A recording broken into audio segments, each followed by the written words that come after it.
Just gauge yourselves, touch your heart and ask yourself, when was the last time I cried? When was the last time I wept out of the fear of Allah subhanahu wa ta'ala? When was the last time I wept when I opened the Quran and when I started reading the beautiful words of our powerful Maker? When was the last time when I was in prayer, shivers ran down my spine, there was goosebumps over my skin, and I started weeping out of the fear of Allah subhanahu wa ta'ala? When was the last time I sat down and I started thinking about the sins that I have committed and turned to Allah subhanahu wa ta'ala in tawbah, in sincere tawbah, weeping in front of Allah subhanahu wa ta'ala?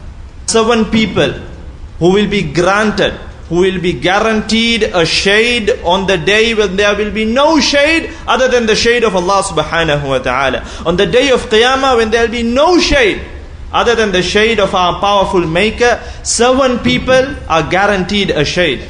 The 7th person who is guaranteed a shade on the day of Qiyamah is the person who remembers Allah subhanahu wa ta'ala in seclusion and his eyes flood with tears. Allahu Akbar. He cries out of the fear of Allah subhanahu wa ta'ala, remembering Allah subhanahu wa ta'ala. Tears flow down his cheeks. This person is also guaranteed a shade on the day of Qiyamah.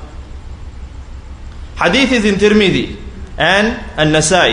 Abu Hurairah radiyallahu anhu, he says, Rasulullah sallallahu alayhi wa sallam is reported to have said, the fire of Jahannam will not touch a man who cries out of the fear of Allah subhanahu wa ta'ala, who weeps out of the fear of Allah subhanahu wa ta'ala, until milk goes back to the udder of the animal. When you milk an animal, can the milk go back to the udder? Can the milk go back into the animal? Is that possible?